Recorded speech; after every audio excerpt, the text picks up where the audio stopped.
Assalamualaikum warahmatullahi wabarakatuh. Kembali lagi bersama saya Syamhananan dan saya Yusta ini di Ruby Ruang Asli.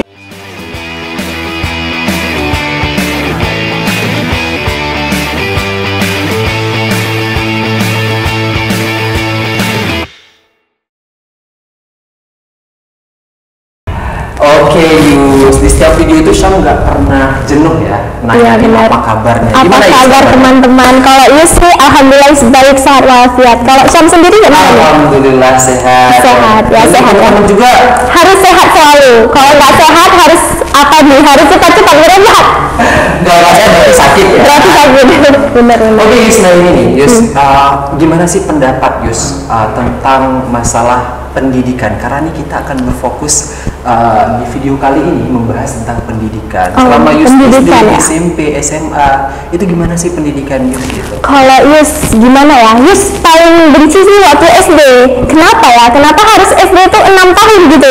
Yeah. SMP 3 tahun, jenuhnya tuh jenuh kali. Apalagi kita belajar itu aja ya nggak sih Zam? Iya, rasanya tuh dari SD itu matematika, bahasa Indonesia, asik-asik itu aja. Sebenarnya sih itu salah nggak sih Zam? Nggak salah. Sebenarnya nggak masalah. Nggak masalah itu. Tapi kenapa Yus? Cuman ya yang masalahnya di Yus nih, Yus nggak suka, apalagi matematika. Yus benci lagi sampai sekarang Yus masih benci matematika. Tapi gurunya Yus nggak benci. Jadi setiap belajar tuh kita selalu ditekan harus bisa ini tuh setiap minggu pasti ada pelajaran itu, bahkan seminggu kita sampai 3 kali nggak sih kalau itu, apalagi itu aja ya kan. Terus pengen tuh ada sekolah yang bisa menunjang kemampuan kita. Jadi sejak dini itu kita langsung tahu nih apa sih kemampuan kita, jadi bisa, karena kan pada akhirnya nanti kita harus ada basic juga ya kan Syam. Jadi ada nggak sih sekolah yang bisa menunjang kemampuan kita gitu loh Syam, yang apa-apa tuh kita tuh aku nih mau sekolah di sini biar aku bisa jadi, aku mau bisa masak, aku sekolah di sini, aku di sini bisa belajar masak. Nggak selalu aku bisa masak tapi aku belajarnya di SD matematika itu aja, mana basic aku nggak ada, istirahatnya gitu aja nggak sih? Jangan lagi bingung dan bimbang. Jadi buat adik-adik Yus ataupun tetangga Yus, ini ada salah satu sekolah yang cukup direkomendasikan dan di jauh-jauh sana udah cukup terkenal nih Yus, dan sudah meluluskan alumni-alumni yang cukup berbakat pastinya Yus. Dan di sekolah ini sistemnya itu memang dia penekanan terhadap minat dan bakat seorang anak. Jadi seorang anak itu tidak, ya kata Yus tadi, tidak semerta-merta ditekan dengan banyak pelajaran umum ya. Pelajaran umum yang tidak kita suka ya kita harus bisa masuk ke situ. Tapi yang perlu kita ketahui, pelajaran tersebut ada semestinya untuk basic dia saja, tidak terlalu diperhatikan. Karena itu wajib juga ya, kita juga harus pandai tambah-tambah juga ya. Kalau Yus nggak bisa matematika, Yus nanti jualan ataupun beli pasti kena tipu. Iya benar-benar. Oke, Yus, jadi sekolahnya itu namanya Sekolah Alam Sabil. Yus pernah dengar juga ya? Pernah dengar, makanya Yus pas Syam bilang sekolah alam, kayak Yus pernah dengar di Kota Langsa, soalnya cukup berjauh gitu sama pikiran Yus. Apa sih, penasaran Yus? Coba. Jadi kalau misalnya Yus mau penasaran, langsung kita bincang-bincang narasumbernya langsung nih, perintis dari Sekolah Alam Sabil. Oke, kepada Umi kami persilahkan.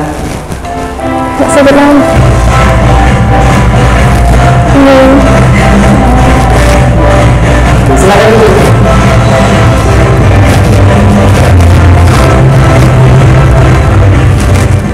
Nah, gimana kabarnya Umi Siti Masyita? Alhamdulillah sehat, baik. Jadi Umi Siti Masyita ini adalah seorang perintis utama dari Sekolah Alam Sabil Kota Langsa ya kan. Sekolah Alam Sabil yang menciptakan murid-murid yang multi talenta, murid-murid yang ada basicnya, murid-murid yang bisa meraih kemampuannya itu dari sejak dini, nggak langsung monoton sama pelajaran itu aja. Jadi inilah bisa di tengah-tengah kita udah ada Umi Siti Masyita SE yang seorang perintis Sekolah Alam Sabil di Kota Langsa. Langsung aja kita bincang-bincang aja ya. Benar-benar. Umi, ini kita enak ngomongnya atau panggilannya Umi ya? Umi atau Ibu? Umi aja, kami terlalu nyaman dengan Cek Ibu besar. Karena di sana bilang Cek Ibu besar ya pasti ya. Cek Ibu besar itu berarti apa? Kepala sekolah. Kepala sekolah. Jadi Umi, kami tuh kepo banget nih tentang sekolah alam. Jadi sekolah alam itu gimana sih pertama kali dibangunnya sekolah alam di Kota Langsa khususnya? Ya, jadi kalau bicara tentang awal membangun ya, sebenarnya dulu dari semenjak 2000 lah ya, kita masih pengen mencari ada nggak nih sekolah yang bisa menjadi tempat supaya anak-anak kita itu lebih punya sesuatu untuk bekal hidup. Gitu. Tepatnya itu sekolah kehidupan. Karena kita itu kan real ya. Kebanyakan kita itu menjalani persekolahan, tapi kayaknya hanya sekedar tempat untuk kita itu bisa menjawab soal, ya, tempat dimana kita diberikan banyak sekali mata pelajaran yang kita nggak tahu apakah itu ada manfaatnya nggak ya buat saya nanti, misalnya, apakah nanti itu kepake nggak ya ilmunya buat saya. Dan yang lebih penting, kita ingin menjadikan sekolah alam ini sebuah lembaga yang benar-benar dirasakan dampaknya gitu. Jadi kalau ditanya awalnya gimana, mungkin itu menjadi sebuah impian terutama buat saya ya, dan suami ya, yang kebetulan punya anak yang lumayan banyak diberikan oleh Allah ya. Alhamdulillah ada saya 6. Jadi kita kan coba nih masukin anak ke beberapa sekolah ya, yang mudah-mudahan sekolah-sekolah itu pasti punya kelebihan ya. Tapi kita kepengen ada sekolah yang benar-benar real, bisa dirasakan oleh anak-anak kita, punya dampak yang sangat penting gitu buat kehidupan dia. Jadi sekolah kehidupan itu di mana ya gitu ya. Sehingga kita belajar ya. Terciptalah sekolah alam. Terciptalah sekolah alam, dan kita memang tunduk atau di bawah payung JSAN, Jaringan Sekolah Alam Nusantara. Itu di mana tuh? Langsung dari pusat ya? Iya, langsung dari pusat. Jadi itu dia per regional ya. Kalau kita masuknya di Langsa ini regional 1. Aceh, Sumatera Utara, Sumatera Barat, Riau, Batam, dan Palembang. Itu regional 1. Kalau pusatnya tetap di Jawa ya. Karena memang yang merintis awal sekolah alam itu memang ada seseorang ayah, seorang laki-laki ya, yang dia sendiri itu dari dulu mimpinya memang besar terhadap lembaga pendidikan. Jadi dia kepengen ada sekolah, yang sekolah itu nggak hanya jadi tempat bagi anak-anak untuk ya tadi sekedar menjawab soal, atau jadi tempat buli-bulian ya, jadi tempat yang sepertinya terlalu ikut sama style ya, atau gaya-gaya dari yang nggak patut untuk diikuti oleh anak-anak misalnya. Dan yang paling penting, sekolah alam ini lahir karena awalnya itu ada bapak tadi yang menjadi inisiator sekolah alam itu namanya Lendo Novo. Beliau itu seorang hiperaktif ADHD ya. Jadi karena beliau sangat aktif, sampai-sampai di sekolahnya itu selalu dicap oleh semua guru dia itu anak yang super duper bandel. Jadi dia nggak punya potensi, dianggap aktif sama dengan bandel.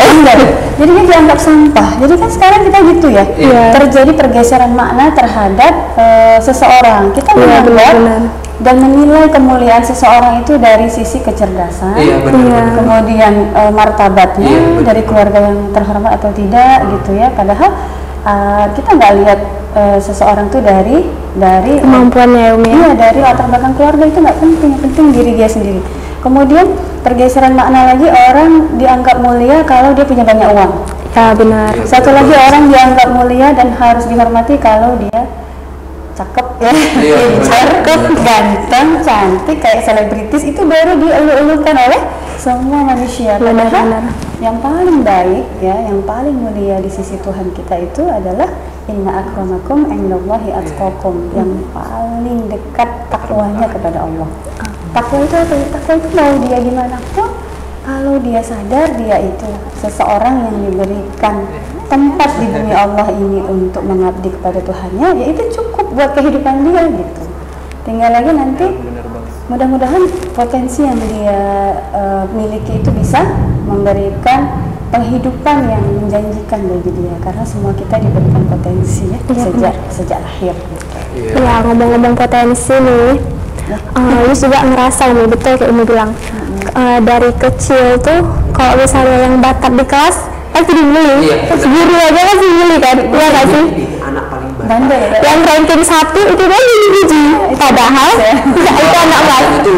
Oke, itu anak berharga. Dia paling bisa jawab soal, asik dia diajak kita yang dikira bakat padahal kita punya kemampuan ya. Cuman karena sekolah itu bukan tempat kita. Jadi solusinya ialah sekolah alam, mengasah bakatmu. Sekolah rekomendasi ini untuk siswa-siswa yang ingin mencari di samping bahwa apa yang dipandangi oleh orang lain terhadap dirinya nggak seperti itu karena kamu memiliki bakat atau kemampuan di bidang lainnya. Iya benar, karena semua orang pasti punya bakat ya kasarnya. Cuman belum tahu aja. Di sekolah alam ini lah kita cari tahu bakat kita apa ya. Tapi ngomong-ngomong soal bakat nih, gimana sih cara cari tahu bakat di sekolah alam? Apalagi kan yang masih TK nih ya, baru masuk ini bilang tadi TK, SD, SMP ya. TK kan masih belum tahu apa-apa, jadi kan ngasah bakatnya kayak mana di samping belajar pelajaran sehari-hari juga.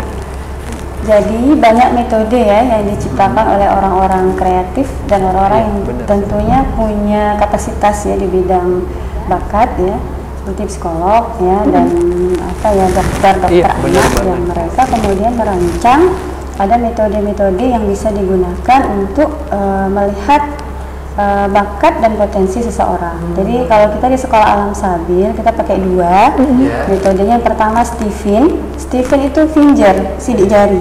Jadi ada alat, nanti semua anak-anak dan termasuk kita juga kalau mau tahu ya, kita akan letakkan semua sidik jari kita ke alat itu, nanti akan keluar hasilnya. Tetapi itu mungkin metode yang banyak orang menganggap kurang memuaskan karena hanya berpaku pada alat tersebut, bisa jadi nanti ada error kan atau kesalahan. Ini maksudnya itu gimana Bu? Kita masukin tangan kita tahu bakat kita apa? Iya, udah pernah dengar ya? Apa sih? Makanya ini Umi juga waktu seumuran kalian belum tahu nih. Makanya ketika udah mulai jadi orang tua, udah punya anak, baru mulai kepo kan, penasaran belajar dengan komunitas parenting, belajar dengan kawan-kawan yang mungkin udah lebih dahulu punya anak yang udah besar-besar, jadi mereka lebih pengalaman ya, jadi sering diskusi, sering belajar. Jadi kalau fingerprint itu atau Stephen itu emang penemunya orang barat ya. Jadi metode Stephen itu nanti ada misalnya dia salah satu bakatnya itu adalah thinking introvert misalnya. Thinking introvert itu berarti tipe pemikir tetapi dia introvert. Introvert itu biasanya orang yang tidak mudah bergaul semudah orang ekstrovert ya. Nah, jadi kalau thinking introvert biasanya pendiam, dia nggak suka bergaul, tapi dia punya karya, karena dia terus berpikir.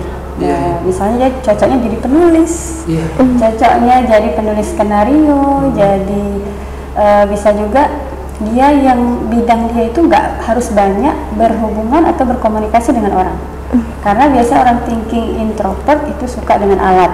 Sering depan komputer, laptop ya, dia jadi akuntan bisa gitu. Ada juga misalnya kalau dari Stephen itu dia intuiting itu orang yang apa aja di tangan dia jadi duit. Luar biasa. Dari kecil langsung tahu ya. Dari kecil kita langsung tahu. Dan memang uniknya sekolah alam ini adalah kita punya jadwal free morning activity. Apa tuh? Jadi free morning activity itu adalah kegiatan free buat anak-anak di pagi hari, kita biarin mereka mau ngapain gitu. Ketika kita udah kasih waktu khusus buat mereka untuk ngapain sesuai dengan yang mereka mau, itu bisa terdetek itu bakatnya apa. Misal ada anak yang suka melihat kolam ikan, dia suka bisa dibaca, nyiram bunga gitu kan, dekat sama pohon, dia siram itu pohon tanpa kita suruh. Itu berarti bakat naturalisnya tinggi. Apa itu bakat naturalis? Bakat naturalis adalah bakat misalnya dia dekat sama hewan peliharaan, suka sama tanam-tanaman, bisa buka usaha ini ya, floris ya, jualan bunga, kemudian bisa punya kolam ikan, dia bisa pelihara ikan, bisa ternak, dan bakat naturalis itu juga cenderung kepada bakat untuk memasak. Nah, itu kalau orang punya bakat memasak yang bagus, pengen jadi koki misalnya, harusnya sekolah alam sih deh. Itu bakat naturalisnya tinggi. Nah, kalau untuk talent mapping yang metode satunya lagi, ini agak lebih lengkap dan butuh waktu yang agak lama. Nggak sesimpel yang tadi ya. Melalui fingerprintnya. Iya, tapi nanti biasanya kita akan combine, karena pasti itu nggak jauh, mindsetnya nggak jauh. Karena kayak gini, bakat itu semua manusia ada bakat. Kalau menurut psikolog itu rata-rata ada 9 ya, 9 bakat yang dimiliki oleh setiap manusia, dan itu ada disebutkan dalam Al-Quran yang kita mungkin belum tahu. Di surah Al-Isra ya Allah sebutkan syakilah. Syakilah itu pembawaan masing-masing, bakat masing-masing, potensi masing-masing. Dan Allah melanjutkan di ayat di dalam ayat itu juga, tidak boleh diantara kita itu mencela pembawaan seseorang karena merasa kita lebih bagus bakatnya. Nah itu ya, itu sebenarnya udah lengkap, sudah Allah kasih, tinggal kita implementasikan. Benar sekali, menarik kan ya Syam ya. Tapi ini Umi, Yus, Syam itu kan kalau lihat dari metode yang sudah disampaikan, pasti orang-orang di belakang yang mendukung sekolah alam itu bukan orang-orang yang remeh ya, pasti orang-orang yang udah mampu paham akan metode itu, udah parentingnya, apa tadi parenting ya, luar biasa, lebih ke psikolog ya, lebih langsung tahu gitu ya, langsung lalu main. Dari bener Yus, lalu dari mana saja gitu para tenaga pengajarnya? Iya. Jadi kalau tenaga pengajar, kita masih pakai tenaga pengajar yang dari domestik. artinya memang dari Langsa, yang murni orang Langsa, dan itu dari kampus yang ada di sini ya. Terus ada yang dari Cakala, ada juga yang dari IAIN Yogyakarta. Ini lupa ya nama IAIN-nya apa. Pokoknya satu orang tuh alumni sana. Dan alhamdulillah ya, sebenarnya sih sesuai sama vibrasi kita ya. Kita yang mau menularkan vibrasi apa nih. Jadi semua orang itu akan menjadi sepakat dengan kita dan mencoba untuk belajar tentang konsep ini ketika kita punya vibrasi yang kuat untuk menyampaikan, dan oh ternyata gini ya, jadi mereka belajar gitu. Kalau untuk psikolog, kita akan pakai psikolog untuk kondisi-kondisi tertentu ya. Misalnya kita akan undang mereka untuk sesekali mengadakan ada namanya majelis orang tua dan guru. Jadi itu kita undang psikolog untuk tanya jawab dan diskusi parenting ya, seputar pengasuhan anak gitu. Dan kalau pihak-pihak yang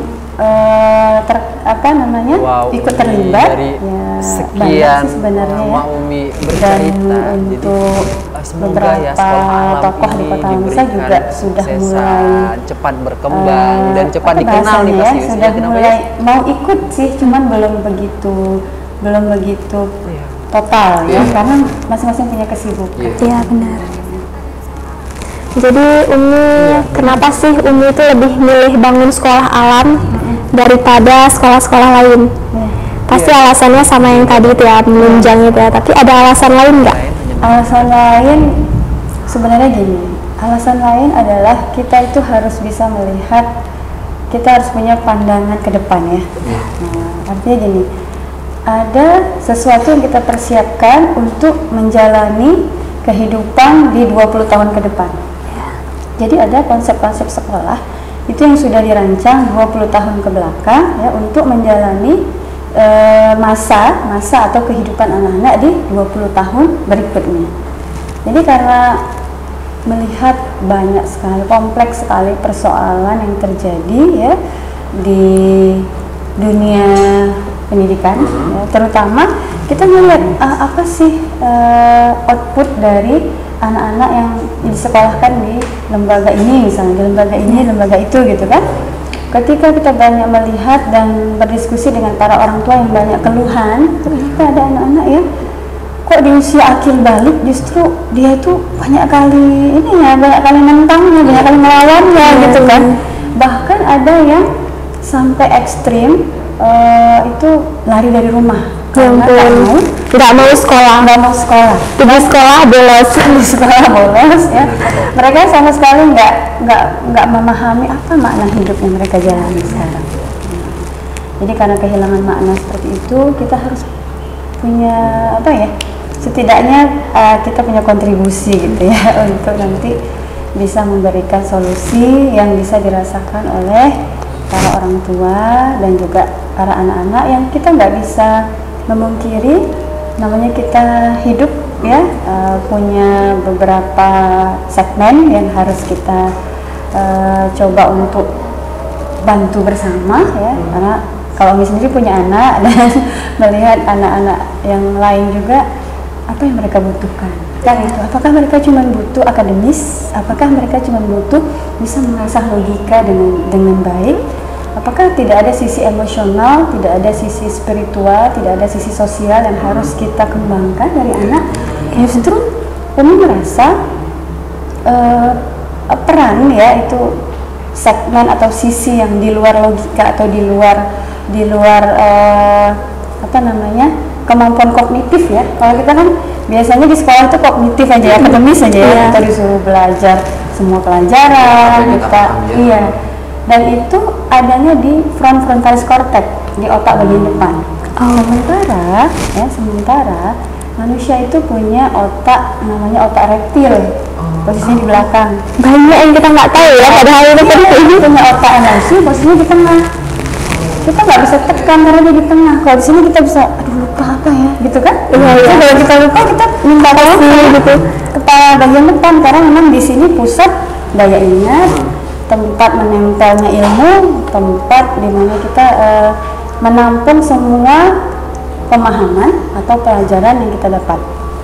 Makanya justru sekarang banyak anak-anak yang akhirnya frontalis cortex-nya rusak. Kenapa? Karena terpapar, pornografi, terpapar game online, ya, terpapar sama dunia digital yang itu merusak mereka luar biasa. Dan kebanyakan sekarang sekolah-sekolah itu nggak mau tahu tentang problem ketika anak-anak sudah mengalami kerusakan frontalis cortex. Ya langsung merangkul ya kalau sekolah-sekolah. Jadi harusnya kita itu melihat latar belakangnya apa, kenapa sih anak bisa seperti ini? Ya sebenarnya pada dasarnya itu penting sekali ya, apalagi untuk pembentukan karakter. Jadi nggak hanya melulu kita memperdulikan ya, kalau bahasa memperdulikan sisi akademis. Ya. Harusnya kita itu nggak pakai akademis kita itu selamanya dalam hidup. Betul. Tapi emosi. Nanti kalau berumah tangga itu otak emosi harus bisa diasah dengan baik, karena kita hidup dengan seseorang yang beda karakter, beda latar belakang, beda semuanya beda jenis kelamin ya. Yang pasti itu harus bisa dikelola dengan baik. Makanya ini tanpa bermaksud menggurui ya, kalau Umi sangat menekankan kepada sekolah-sekolah, semua sih pengen merangkul sih ya, kita tuh pengen ngajak semua sekolah-sekolah, terutama mulai tingkat TK PAUD. Kalau kita bisa nanti coba untuk tularkan ini ya, semangat kita ini, bahwa yang di luar berkembang itu dari seorang manusia termasuk kita itu adalah otak perasaan, pusat perasaan, bukan pusat logika. Makanya anak kecil itu, Umi dulu waktu pertama jadi orang tua itu merasa bangga anak Umi bisa hitung 1, 2, 3, 4, 5 gitu kan, waktu dia umur 2 tahun bisa hafal surah Ar-Rahman, waktu dia umur 2 tahun lebih, itu Umi bangga sekali, bisa les bahasa Inggris kesana kemari gitu kan. Tapi ternyata yang dibutuhkan anak itu bukan kemampuan logika, karena logika itu terlalu berat, nggak selalu melulu tentang itu ya, tapi pusat perasaan. Misal ada anak-anak yang dia itu kenapa ya suka merajuk, suka teriak-teriak, kenapa suka banting pintu, tendang-tendang, itu memang masa egosentris. Menarik sekali ya, padahal itu kayak sesuatu yang kita nggak pernah terpikirkan ya, padahal itu penting ya. Egosentris itu harus terselesaikan dengan baik, terpuaskan, supaya selesai egosentris dia masuk ke fase sosial sentris. Nah, kalau egosentris tidak selesai, maka kita banyak melihat sampai sekarang banyak apa ya, tubuh yang dewasa tapi Akal, akal pikiran. masih Iya, kekanak-kanakan. Bahkan Oke, gitu ya. Umi, udah berapa tahun dan berapa lama kira-kira untuk sekolah alam berdiri di Langsa? Ya, jadi ini baru. baru ini gebrakan baru luar biasa, belum ada di Langsa yang kayak gini. Ibarat manusia itu baru belajar jalan, ya. Mudah-mudahan merangkaknya udah. Jadi kalau umur 1 tahun itu kan udah mulai bisa jalan. Iya. Mudah-mudahan setelah bisa berjalan nanti pelan-pelan bisa berlatih untuk berlari gitu. Iya, benar. Baru 1 tahun, 1 tahun. Tapi ini udah luar biasa kali ya Syam ya. Belum ada, belum pernah dengar ada sekolah yang kayak gini. Karena kalau Syam pahami dari Umi tadi jelaskan sebegitunya untuk memahami seorang anak. Langsung pakai hati, saya tersentuh. Iya, karena kan kita dipikir banyak permasalahan-permasalahan seorang anak yang dewasanya itu bahkan dia itu membantah dalam arti kata nggak nurut dan lain sebagainya. Padahal itu ya bisa jadi terrekam di sekolah, dikasih PR bertumpuk-tumpuk. Dari sejak dini ternyata sekolah alam ini sudah memperhatikan itu. Jadi ya buat ayah-ayah, bunda-bunda, permasalahan anak yang saya anak mungkin bisa rekomendasi nih sekolah alam. Sabil Kota Langsa. Oke. Insya Allah. Jadi ini kan baru ya, swasta juga ya Umi ya. Umi merintisnya dari awal. Ada nggak sih bantuan sentuhan dari pemerintah Umi? Iya. Sebenarnya kita mengharap sentuhan ya. Benar. Jadi ada istilahnya, kalau tadi kayak Umi analogikan kan ibarat seorang bayi yang baru belajar jalan. Harusnya ada touching ya, Iya, ada touching benar-benar. yang erat dari orang-orang dewasa di sekelilingnya yang Iya. bisa menyebabkan seorang anak ini bisa tumbuh dengan kehangatan ya. Kalau dari pemerintah sebenarnya udah pernah datang dari dinas sosial ya, dinas pendidikan, kita baru sounding sih sifatnya, baru sounding supaya ada keberpihakan. Nah nanti kalau kita udah bisa masuk untuk buat masukkan izin operasional, mudah-mudahan kalau yang Umi pahami orang-orang di Langsa ini terutama para pejabat-pejabat daerah ya, orang-orang yang menengah ke atas juga itu punya pemikiran yang berkembang dan bisa beradaptasi sama sesuatu yang dianggap baru, dan itu memang mudah-mudahan untuk sosialisasi dan adaptasinya nggak terlalu sulit gitu. Karena kan kita Kota Langsa ini juga kota yang lumayan maju ya, yang lumayan mengakomodir sesuatu yang baru ya. Kayak dunia podcast juga seperti yang insya Allah nih ya adik-adik juga lakukan ini, juga di Langsa ini salah satu yang bisa diterima dengan mudah, dan mudah-mudahan subscribernya nambah ya. Amin ya. Jadi Umi kan punya channel YouTube juga, Iya. ada subscriber juga. Nanti boleh kita bisa Umi arahkan juga untuk subscribe channel ini. Kalau nama channelnya apa Umi? Nama Umi Siti Masyita. Belum banyak subscriber, tapi mudah-mudahan ada penonton yang loyal ya untuk selalu nonton. Oke Umi, terima kasih atas waktunya. Ya, dan buat teman-teman yang ada di rumah penonton setia IBP Entertainment, jangan lupa untuk dukung kami dengan cara like, comment, and subscribe, dan share seluas-luasnya video kami. Oke, saya Syam Hananan mohon undur diri. Dan saya Isnaini pamit Oke, silakan Isnaini. di Rubik. Ruang Bincang Asik. Oke, Umi, makasih banyak loh. Kayak cerita kita loh, Umi. Senang kali. Tapi kita Ya.